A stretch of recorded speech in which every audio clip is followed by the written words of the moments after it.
এক গ্রামে সুবল আর বিমল নামে দুই ভাই বাস করত। তাদের বাবা অনেক আগেই মারা গেছে। হায় হায়, এবারও আমার সব আলু খেতেই পচে গেল। হায়, এবার আমাদের কি হবে? কেমন করে সংসার চালাবো আমি? ঘরে আমার অসুস্থ মা, ওষুধই বা কিনবো কি করে আমি? আরে শুভ, তোর আবার কি হলো? কাঁদছিস কেন গলা ছেড়ে? আমার ক্ষেতের সব আলু পচে গেছে, তাই তো কাঁদছি প্রধান মশাই। পর পর কয়েকবার যখন আলু পচে গেল, তখন আলুর চাষ না করলে হতো না? কি বলছেন প্রধান মশাই? আলু ছাড়া আমি কোনো চাষই জানি না। আমাদের এবার কি হবে? নতুন চাষ করবই বা কেমন করে? কে শেখাবে আমাকে চাষ করা? তার আমি কি জানি? আমি কি তোকে হাতে ধরে চাষ করা শেখাবো নাকি? যত সব। শোন সুবা, আজকের ভেতরে তোর ক্ষেতের সব পচা আলু তুলে ভাগারে ফেলে দিবি। পচা আলুর গন্ধে টেকা যাচ্ছে না। ঠিক আছে প্রধান মশাই। মন খারাপ করে সুবল তার মায়ের পাশে বসে রইল। কি হয়েছে বাবা? তোর মুখটা অমন শুকনো কেন? শুনলাম এবারও নাকি আলুর ফলন ভালো হয়নি। বাকি দিনগুলো কেমন করে চলবে, কিছু ভেবেছিস? মা, তুমি এসব একদম ভেবো না। আমি সবটা সামলে নেব। তুমি নিজের খেয়াল রেখো। ওষুধ খেয়েছো মা? ওষুধ ফুরিয়ে গেছে রে বাবা। তোর ফসল নষ্ট হলো, কোন মুখে আর ওষুধের কথা বলি বলতো? তাই বলে তুমি এই অসুস্থ শরীরে ওষুধ না খেয়ে থাকবে? এটা একদম ঠিক কথা নয় মা। আমরা তো আছি, তুমি একদম ভেবো না মা।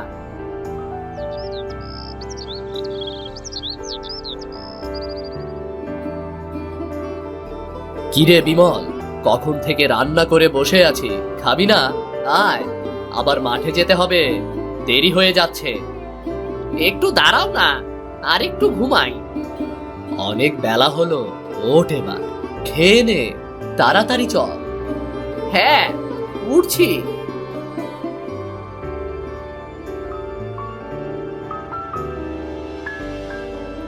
খুব চিন্তায় আছি রে। প্রতিবার ফসল ফলাই, কিন্তু একবারও ফসল ঠিক মতো হয় না। প্রতিবার আলু পচে যায়। আচ্ছা দাদা, আমরা তো প্রতিবার মাটির নিচের ফসল ফলাই, তাই আমরা বুঝতে পারি না ফসল ঠিক আছে না পচে গেছে। দাদা, এবার এক কাজ করলে কেমন হয়? আমরা মাটির ওপরের ফসল ফলাবো, যাতে আমরা দেখতে পারি ফসল কেমন হয়েছে। তা ঠিক বলেছিস, কিন্তু কি ফসল ফলাবো? কেন দাদা, তরমুজ ফলাবো।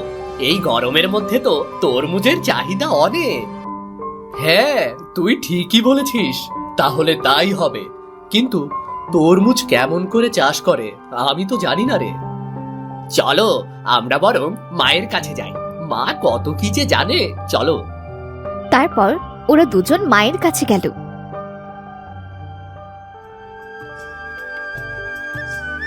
আমি সব শুনেছি, তোরা তরমুজের চাষ করবি তো? খুবই ভালো সিদ্ধান্ত, কিন্তু তরমুজ গাছের তো অনেক দাম রে। ওসব তুমি ভেবো না মা। আজ তরমুজের বীজ আনার সময় তোমার জন্য ওষুধও নিয়ে আসবো।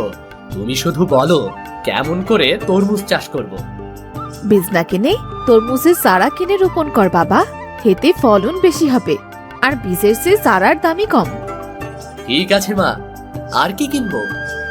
আর কিছু কিনতে হবে না, চারাগুলো জমিতে লাগিয়ে দিবি আর নিয়মিত পানি দিবি, ব্যাস, আর কিছু করতে হবে না। ঠিক আছে মা, তাই হবে।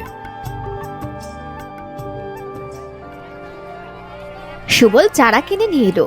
সুবল আর বিমল জমিতে চারাগুলো রোপণ করলো। পালা করে দুই ভাই তরমুজ গাছের দেখাশোনা করতে শুরু করলো।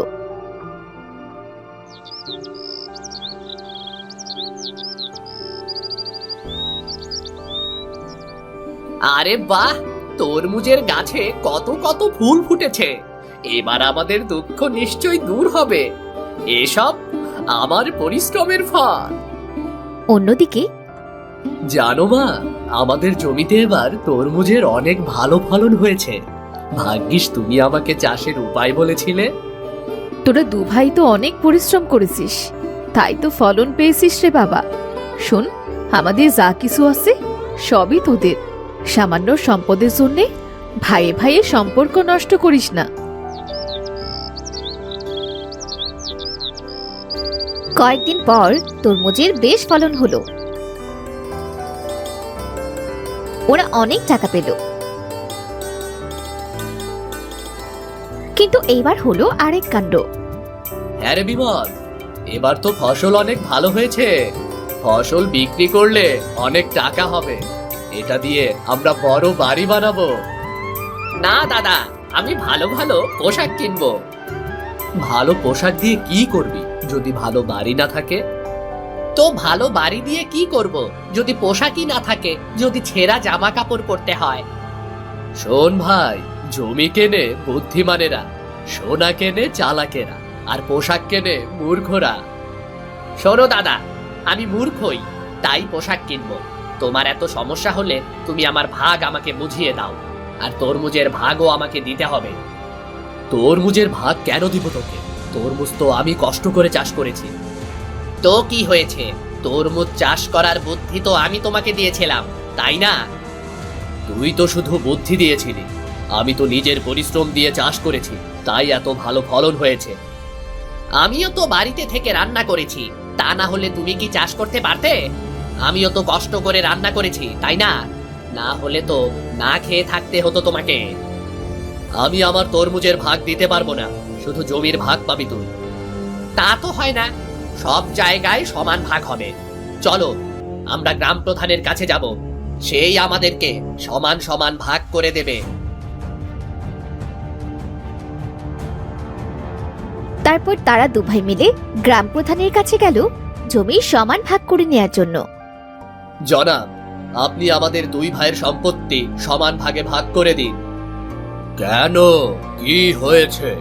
তোদের দুজনের তো অল্প একটু জমি, ওটা দুই ভাগে ভাগ করলে তো কমে যাবে। এই কমে যাওয়া অংশে কি করে চাষ করবি? যেটুকু হয় দিন, তাতেই হবে। আপনি দুই ভাগে ভাগ করে দিন আমাদের। দাদা তরমুজ বিক্রি করে বাড়ি করতে চায়, আর আমি পোশাক কিনতে চাই। আমি বাড়ি করতে চাই না, তাই আপনি আমাদের দুজনের জমি সমান ভাগে ভাগ করে দিন। আমরা আলাদা আলাদা চাষ করব। হ্যাঁ মহাশয়, তাই দিন, আমরা আর একসাথে চাষ করব না। আচ্ছা, তাহলে তোদের জমি 3 ভাগে ভাগ করা হবে। কেন 3 ভাগে ভাগ করা হবে কেন? হ্যাঁ, 3 ভাগে কেন ভাগ করা হবে? 2 ভাগ করতে হবে। কেন? আমি যে ভাগ করছি তার পারিশ্রমিক হিসেবে তো আমার 1 ভাগ পাও না। তারপর তারা দু ভাই তাদের ভুল বুঝতে পারলো যে তারা ভুল করেছে। আসলে একসাথে চাষ করলে বেশি লাভ পাওয়া যায় এবং পারস্পরিক বন্ধন দৃঢ় হয়। তাহলে তো আমরা অনেক কম জমি পাবো, এতে তো আমাদের চাষ করে লাভ করতে পারবো না। হ্যাঁ দাদা, ঠিক বলেছিস। তাহলে ভাগ করার দরকার নেই, আমরা দুজন একসাথেই চাষ করব। হ্যাঁ ভাই, তাই ভালো হবে। আচ্ছা, কিন্তু আমি যে ভাগ করতে এসেছি, আমি তো পারিশ্রমিক হিসেবে অর্ধেক তরমুজ পাবো, কি বলো? আচ্ছা, তাই হবে, আমরা আপনাকে অর্ধেক তরমুজ দেব। হ্যাঁ, আমরা আপনাকে আমাদের জমির অর্ধেক তরমুজ দেব। আমরা জমি ভাগ করব না, আমাদের ভুল হয়েছে। বুঝতে পেরেছিস তাহলে একসাথে চাষ করা কতটা লাভের? একসাথে চাষ করলে ফলনও ভালো হবে। একসাথে মিলেমিশে চাষ করবি এখন থেকে, কেমন? হ্যাঁ হ্যাঁ হ্যাঁ প্রধান মশাই, আমরা আমাদের ভুল বুঝতে পেরেছি। আমরা আর এমনটা করব না কখনো। হ্যাঁ, তোরা যা তাহলে এখন, আমার তরমুজের ভাগটা দিয়ে যাস। আচ্ছা প্রধান মশাই, ঠিক আছে। তারপর তারা সেখান থেকে বাড়ি ফিরে গেল। কিরে, জমি ভাগ করলি? এবার মায়ের ভাগ করবি না? এসব তুমি কি বলছো মা? তোমার ভাগ করব? তোরা এত বড় হয়ে গেছিস, আমার কথা ভুলে জমি নিয়ে তোরা দণ্ড করেছিস, প্রধানের কাছে গিয়েছিস, এতদিন কষ্ট করে তোদের মানুষ করার এই প্রতিদান দিলি? আমাদের ভুল হয়ে গেছে মা, আমরা আমাদের ভুল বুঝতে পেরেছি। আমরা সব সময় একসাথে মিলে থাকবো। তুমি একদম রাগ করো না মা। হ্যাঁ মা, আমরা জমি ভাগ করিনি। চলো মা, ভেতরে চলো। আমরা সব সময় তোমার সব কথা মেনে চলবো। ঠিক আছে, যদি আর কখনো তোরা এমন করিস তবে আমি কিন্তু বাড়ি ছেড়ে চলে যাব। এই মনে থাকে যেন। মনে থাকবে মা, চলো মা, আর হবে না। আর এমন ভুল হবে না মা, চলো।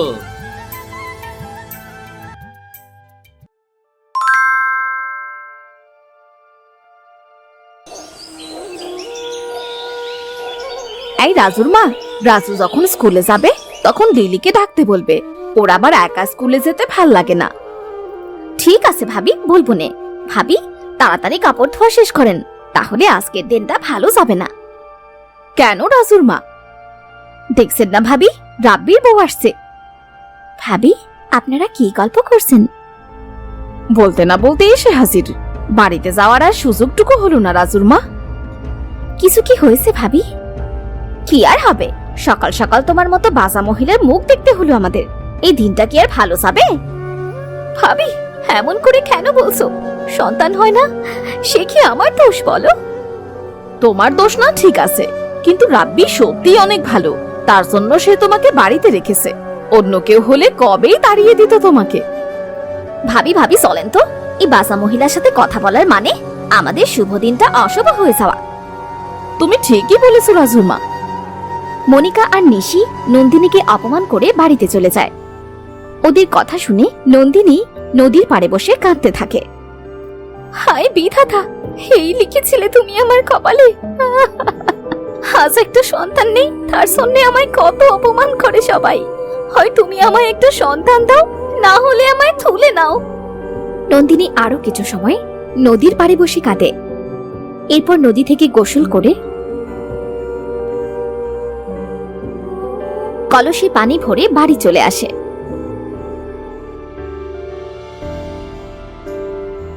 বউ, তুমি বাড়ি ফিরেছো? আমি তোমাকে সেই কখন থেকে ডাকছি। তুমি হাত মুখ ধুয়ে বসো, আমি ভিজে কাপড় বদলে তোমায় খাবার দিচ্ছি। ঠিক আছে বউ। ওগো, আমাদের তো সন্তান নেই, সেজন্য গ্রামের কেউ আমার মুখও দেখতে চায় না। সবাই নানান ভাবে অপমান করে আমায়। তুমি কারো কথায় কান দিও না তো বউ। দেখবে বিধাতা ঠিক একদিন আমাদের একটা সন্তান দিবেন। ঠিকই বলেছো। বলি, বাজারে নাকি আজকাল মিষ্টি কুমড়ার খুব চাহিদা। তুমি বরং কিছু মিষ্টি কুমড়ার বীজ কিনে আমাদের এক টুকরো যে জমি আছে না, সেখানে চাষ করো।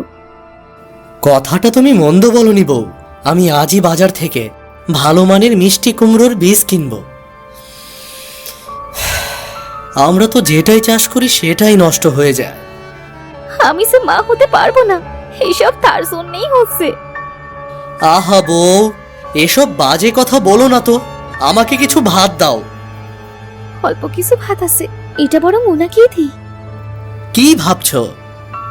কই, কিছুই তো ভাবছি না। এই নাও ভাত।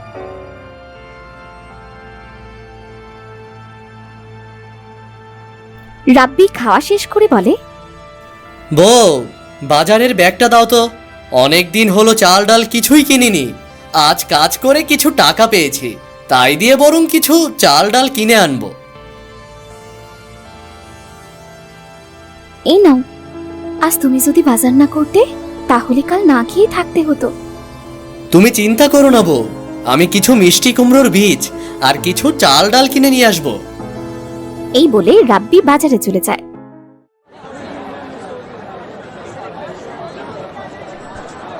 চাল ডাল সবজি ও কিছু মিষ্টি কুমড়োর বীজ কিনে রাব্বির সব টাকা শেষ হয়ে যায়। টাকা তো সব শেষ হয়ে গিয়েছে, বেশি তো বীজ কিনতে পারলাম না। এই বলে রাব্বি বাড়ির পথে হাঁটতে থাকে। তাড়াতাড়ি পা চালাই, সন্ধ্যা হলে জঙ্গলের ভেতর দিয়ে একা যেতে ভয় করবে। রাব্বি একা একা কথা বলতে বলতে একসময় জঙ্গলে চলে আসে। জঙ্গলের ভেতর রাব্বি কারো কান্নার আওয়াজ শুনতে পায়। কে কাঁদছে এমন করে জঙ্গলের ভেতরে? দেখতে হচ্ছে তো। রাব্বি কে কাঁদছে সেটা দেখার জন্য কিছু দূর এগোতেই একটা বুড়িকে দেখতে পায়। এ কি বুড়িমা, তুমি এই গভীর জঙ্গলে একা এভাবে কাঁদছো কেন? কাঁদছি কি আর সাথে রে বাবা, আজ 3 দিন ধরে একটু পানি ছাড়া পেটে কোনো দানা পড়েনি। ক্ষুধার যন্ত্রণা যে আমি আর সহ্য করতে পারছি না। খাওনি কেন বুড়িমা? তোমার ছেলে মেয়েরা বুঝি তোমাকে খেতে দেয় না? এই পৃথিবীতে যে আমার কেউ নেই বাবা। আহারে, কি কষ্ট তোমার। বুড়িমা, তুমি বরং এই ব্যাগটা নিয়ে যাও। এটাতে কিছু চাল, কিছু ডাল আর কিছু সবজি আছে। তুমি তো একা মানুষ, তোমার এগুলো 5-6 দিন চলে যাবে। তোমাকে যে কি বলে ধন্যবাদ দেব বাবা, বুঝতে পারছি না। কতদিন পর আজ আমি পেট ভরে ভাত খাবো। বুড়িমা, তুমি এবার বাড়ি ফিরে যাও। সন্ধ্যা হয়ে এসেছে, এখন জঙ্গলে থাকলে তোমার বিপদ হতে পারে। ঠিকই বলেছো বাবা, তুমি তুমি অনেক ভালো মনের মানুষ। এইটা তুমি রাখো। এটা তো একটা লাউয়ের বীজ। হ্যাঁ, এই লাউয়ের বীজ তোমার কাছে রাখো, দেখবে তোমার সকল দুঃখ কষ্ট চলে যাবে। ধন্যবাদ তোমাকে বুড়িমা। আজ তাহলে আমি আসি। রাব্বি বুড়ির কাছ থেকে বিদায় নিয়ে বাড়িতে চলে আসে। হুগো, তুমি বাড়ি ফিরলে? তাহলে এত দেরি হলো যে? আর তোমার হাতে কোনো বাজারের ব্যাগ নেই কেন? বাজার করনি আজ? করেছি বউ, করেছি। তবে সেগুলো এক বুড়িমাকে দিয়ে এসেছি। তুমি খুব ভালো করেছো। বুড়ি মানুষ, না জানি খাবার জন্য কত কষ্ট পেয়েছে। চলো চলো, তোমাকে খাবার দিই।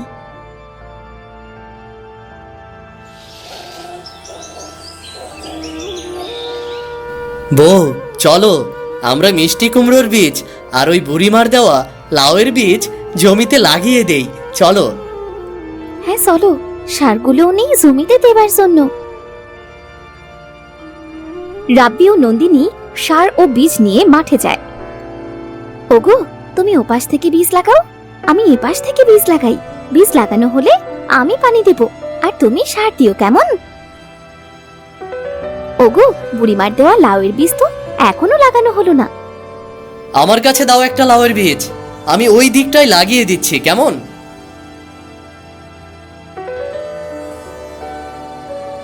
রাব্বি লাউয়ের বীজ লাগানোর সময় সেখানে রেশমি ও তার স্বামী মহেশ আসে। তা রাব্বি ভাই, এবার জমিতে কিসের বীজ রোপণ করলে শুনি? মিষ্টি কুমড়ো ও একটা লাউয়ের বীজ গো। এত মিষ্টি কুমড়োর বীজ লাগিয়ে কি করবে তোমরা? তোমাদের তো আর সন্তান নেই। এমন করে বলবেন না ভাবি, আল্লাহ চাইলে ঠিকই সন্তান হবে আমাদের। ওই আশা তোমার আর পূর্ণ হচ্ছে না ভাই। এমন বাজা বউ যদি ঘরে থাকে তাহলে আর কি সন্তানের মুখ দেখা যায়? ভাবি, আমার সন্তানের দরকার নেই। আপনি আর কখনো আমার বউকে এসব বলবেন না, এই বলে দিলাম। বউয়ের জন্য কত তর। তুমি এত কেন কথা বলছো শুনি? বাড়ি চলো। কেঁদো না বউ। আমার জন্য তোমাকে কত অপমানিত হতে হলো বলো। এসব কথা বাদ দাও। আজ থেকে আমাদের প্রতিদিন আমাদের ফসলের যত্ন নিতে হবে। ঠিক আছে। নন্দিনী ও রাব্বি প্রতিদিন বীজগুলোতে পানি দিত, সময় মতো সার দিত। আস্তে আস্তে বীজগুলো থেকে চারা বের হয়। চারা থেকে অনেক বড় গাছ হয়। ওগো, দেখো আমাদের গাছগুলো কত বড় হয়ে গিয়েছে। তাই তো দেখছি, সব কয়টা কুমড়ো গাছে কত বড় বড় মিষ্টি কুমড়ো ধরেছে। সব থেকে অবাক হলাম কিসে জানো? কিসে? একটা লাউ গাছ, কিন্তু সেটা কত বড় হয়েছে, কত লাউ ধরেছে গাছটাতে। এই একটা গাছের লাউ বিক্রি করলেই আমাদের সারা বছরের সংসারের খরচ বেরিয়ে যাবে। এটা তুমি মন্দ বলনি। আমি আজকে লাউ বিক্রি করে আসি, না হলে লাউগুলো বতি হয়ে যাবে। ঠিক আছে, যাও। দুজনে লাউ গাছ থেকে লাউ তুলে হঠাৎ তাদের চোখ যায় একটা বড় লাউয়ের উপর। হুগু, দেখো দেখো কত বড় লাউ, আমি তো এত বড় লাউ কোনো দিনও দেখিনি। তাই তো বউ, চলো ওই লাউটা আগে তুলে নিয়ে আসি। হুগু, মনে হচ্ছে লাউয়ের ভেতর কোনো বাচ্চা কাঁদছে। এই লাউয়ের ভেতর বাচ্চা কোথা থেকে এলো? কে রেখেছে এই লাউয়ের ভেতর বাচ্চা? চলো আমরা বাচ্চাটাকে বের করি। তারা যখন লাউটি ছিঁড়তে যায় সেখানে সেই বুড়ি এসে হাজির হয়। মেয়েটাকে তোমরা এখন বের করো না বাপু, এইভাবে মেয়েটাকে বের করলে সে মারা যাবে তো। আরে বুড়ি মাঝে, তা তুমি কিভাবে জানলে লাউয়ের ভেতর কোনো মেয়ে আছে? আমি যে এক কন্যাকে লাউয়ের ভেতর বন্দি করে রেখেছি। আপনি? হ্যাঁ, কিছুদিন আগে এক রাক্ষস এই ছোট্ট কন্যার বাবা মাকে খেয়ে ফেলে। সেই রাক্ষসের হাত থেকে এই কন্যাকে বাঁচানোর জন্যে আমি কন্যাটাকে লাউয়ের ভেতর বন্দি করে রেখেছি। বুড়িমা, কিভাবে মুক্তি পাবে এই মেয়েটা? যদি কেউ এই মেয়েকে তার বাবা মায়ের আদর স্নেহ দিয়ে বড় করতে রাজি হয়, তারা যদি লাউটাকে নিজেদের রক্ত দিয়ে ধুইয়ে দিতে পারে, তবে লাউয়ের ভেতর থাকা বন্দি কন্যার মুক্তি মিলবে। বুড়িমা, আপনি লাউয়ের ভেতর বন্দি কন্যাকে আমায় দিয়ে দিন, ওকে আমরা বাবা মায়ের আদর দিয়ে বড় করব। এই জন্যই তো আমি ওকে দেবার জন্য তোদেরকেই বেঁচেছি। এবার তোদের রক্ত দিয়ে লাউটা ধুইয়ে দে।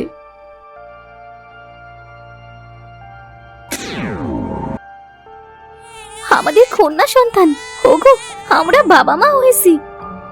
আজ থেকে কেউ আমাদেরকে আর কথা শোনাবে না। শোনো, তোমরা যে রক্ত দিয়েছো সেটা এই কন্যার গায়ে চলে গিয়েছে। লাউয়ে বন্দি কন্যার শরীরে আজ থেকে তোমাদেরই রক্ত বইছে। তোমাকে অনেক ধন্যবাদ বুড়িমা। আমাকে যে তুই সাহায্য করেছিস এটাই তার পুরস্কার। আর একটা কথা, প্রতি পূর্ণিমার রাতে তোমাদের এই লাউ গাছে একটা করে সোনার লাউ ধরবে। তোমাদের সব কষ্ট দূর হয়ে যাবে। এখন আমি আসি। আজ থেকে আমাদের মেয়ের নাম ললিতা। চলো চলো, আমরা ললিতাকে নিয়ে বাড়িতে যাই। হ্যাঁ চলো। নন্দিনী ও রাব্বি ললিতাকে নিয়ে বাড়িতে চলে আসে। তারা ললিতাকে আদর যত্নে বড় করে। বুড়ির কথা মতো রাব্বির লাউ গাছে প্রতি পূর্ণিমার রাতে একটা করে সোনার লাউ ধরে। সেটা বিক্রি করে তারা ধনী হয়ে যায়। রূপনগর রাজ্যে বাস করত এক নিঃসন্তান দম্পতি। অনেক বড় বড় বৈদ্য দেখিয়েও কোনো সন্তানের মা হতে পারেনি হীরা। সন্তান না থাকার পরেও তাদের সংসারে কোনো সুখের অভাব ছিল না।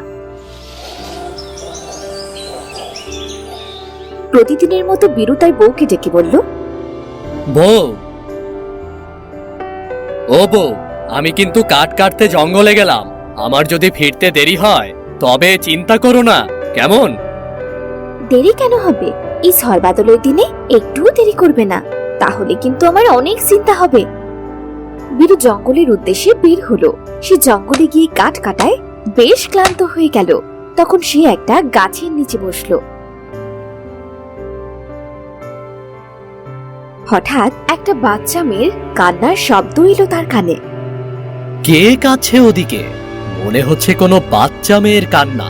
না, আমি কি ভুল শুনলাম? এই গভীর জঙ্গলে বাচ্চা আসবে কোথা থেকে?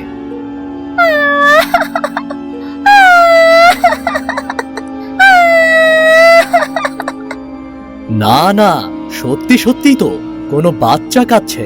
কান্নার শব্দ তো ওই দিক থেকেই আসছে। বীরু হাঁটতে হাঁটতে একটু সামনে এগিয়ে গেল আর দেখলো একটা ছোট্ট মেয়ে একা একা বসে বসে কাঁদছে। বীরু মেয়েটার কাছে গিয়ে বলল, এই যে ছোট্ট মাটা, তুমি এখানে বসে কাঁদছো কেন? তোমার মা বাবা কোথায়?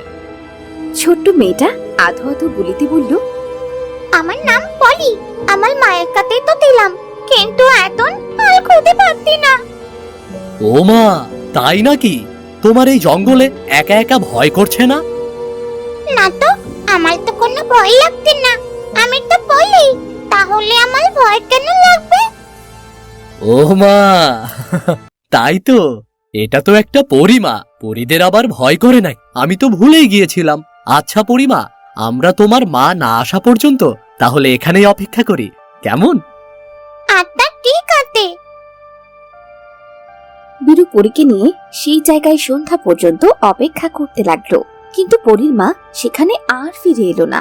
তখন বীরু পরীকে বলল, পরিমা, তোমাকে তো কেউ নিতে এলো না, এখন তুমি কি এই জঙ্গলেই থাকবে নাকি আমার সাথে যাবে? আমার তো এখানে বালি নেই, আমি এখানে কাল কাতে থাকবো।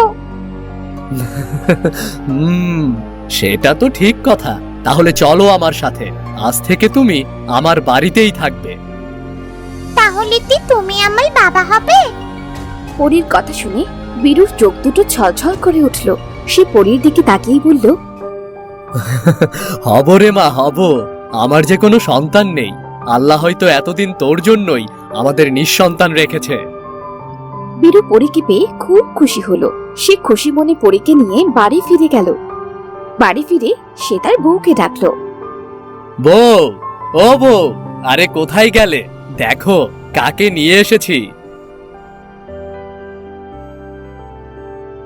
আরে কাকে নিয়ে এসেছো শুনি? আর এত দেরি করলে কেন তুমি? তোমায় নিয়ে কত চিন্তা আমার, সে কি তুমি জানো না? সে বীরুর দিকে ভালোভাবে তাকিয়ে দেখলো তার কোলে ছোট্ট একটা ফুটফুটে মেয়ে। বীরুর কোলে এত সুন্দর একটা মেয়ে দেখে বীরুর বউ বলল, ওমা, এটা কি? তুমি এত ছোট্ট একটা মেয়েকে কোথায় পেলে? বউ, আমাদের তো কপাল খুলে গিয়েছে। আল্লাহ আমাদের সন্তান দেয়নি তাতে কি, দেখো কত সুন্দর একটা ফুটফুটে মেয়ে পেয়েছি। তুমি কি বলছো? আমি তো কিছু বুঝতে পারছি না। কোথায় পেলে তুমি একে? তখন বীরু তার বউকে সব কথা খুলে বলল। সব শুনে বীরুর বউ তো খুব খুশি হলো। সে ছোট্ট মেয়েটাকে কোলে নিয়ে বলল, আমার ছোট্ট মেয়ে তুই আমার কোলে আরো আগে আসতে পারিসনি? আলো আদে কিভাবে আটবো? তোমরা কি আমাদের কাতে দিলে নাকি? হোমা, কি মিষ্টি সুন্দর করে কথা বলে। সত্যি তো, আমরা তো তোর কাছে ছিলাম না, কিন্তু এখন থেকে থাকবো, কেমন? হ্যাঁ ঠিক আছে। বীরু আর তার বউ ছোট্ট পরীকে পেয়ে খুব খুশি ছিল। তাদের মেয়ে পরীকে পেয়ে তাদের অপূর্ণ সংসারটা যেন এবার পূর্ণতা পেল।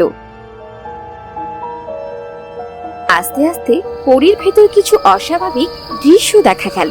প্রতিদিন রাতে যেন কারো গুনগুন কান্নার আওয়াজ বীরু ও তার বউ শুনতে পায়। হোগো, রোজ রাতে কে এত গুনগুন করে কান্না করে? প্রায় রাতেই তুই কান্নার আওয়াজ আমার কানে আসছে। আমিও তো শুনি, কিন্তু তুমি ভয় পাবে তাই তোমায় কিছু বলিনি। আজ রাতে যদি কারো কান্নার আওয়াজ শুনি তবে আমরা বাইরে গিয়ে দেখব আসলে আমাদের বাড়ির পাশে কে রোজ কান্না করে। আচ্ছা ঠিক আছে। সেদিন রাতে তারা তিনজন খাবার খেয়ে শুয়ে পড়ল। মাঝরাতে বীরু শুনতে পেল আবারও সেই কান্নার আওয়াজ। বীরু তার বউকে ডেকে বলল, বউ, ওঠো, দেখো আজও কেউ কান্না করছে। তুমি কি বাইরে যাবে? হ্যাঁ চলো তবে। আমাদের ঘরের দরজাটা এমন খোলা কেন? আমাদের মেয়ে কোথায়? তাই তো, তাড়াতাড়ি বাইরে চলো। কান্নার আওয়াজ পেয়ে মেয়েটা আবার বাইরে গেল না তো?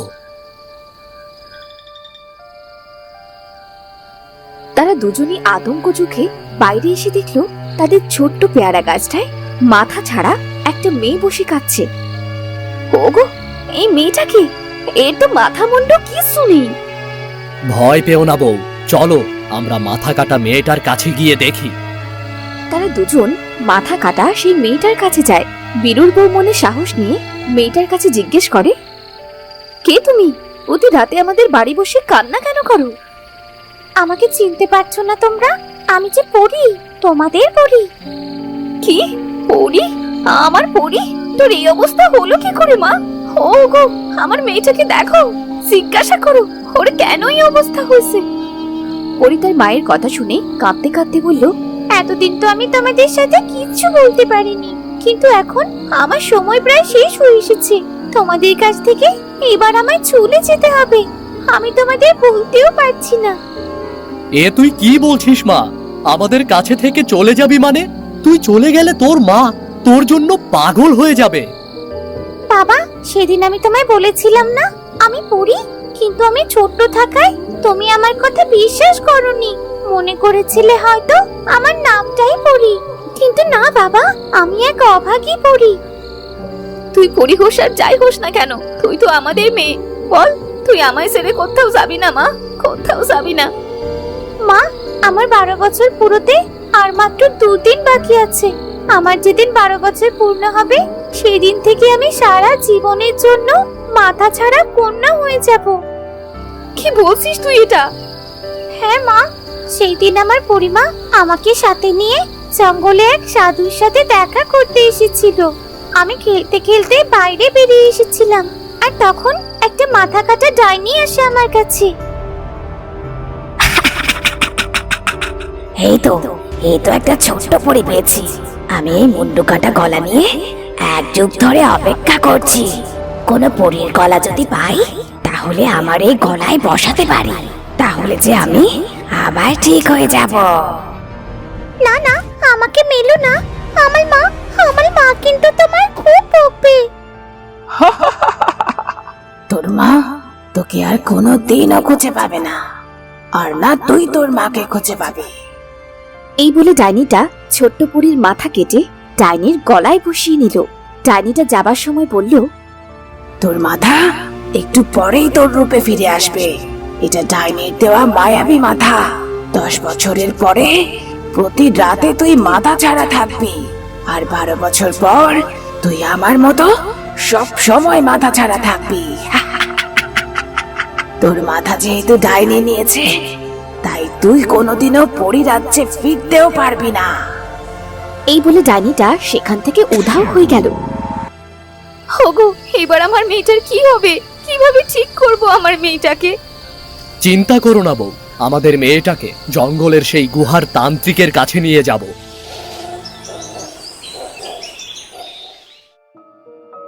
পরদিন বীরু তার মেয়ে ও বউকে নিয়ে জঙ্গলে গুহার ভেতরে সেই তান্ত্রিকের কাছে গেল। তান্ত্রিকের কাছে গিয়ে তারা পরীর সব কথা খুলে বলল। সব শুনে তান্ত্রিক বলল, এই তাহলে সেই পরিরানীর মেয়ে। এর মা একে অনেক খুঁজেছে, পায়নি। যাই হোক, এই মেয়ের 12 বছর পূর্ণ হবার আগে সেই ডাইনিকে আমার কাছে আনতে হবে। তান্ত্রিক মশাই, সেই ডাইনিটাকে আমরা কোথায় খুঁজে পাবো? একটু চেষ্টা করে দেখুন ডাইনিটাকে আপনার কাছে আনতে পারেন কিনা। একটা উপায় অবশ্যই আছে, দেখতে হবে কাজে লাগে নাকি। তান্ত্রিক তার মন্ত্র পাঠ করতে লাগলো। এমন সময় সেই ডাইনিটা তান্ত্রিকের গুহার ভেতর এলো ও তান্ত্রিককে বলল, এই তান্ত্রিক, তুই আমাকে ডেকে পাঠালি কেন? তাড়াতাড়ি বল।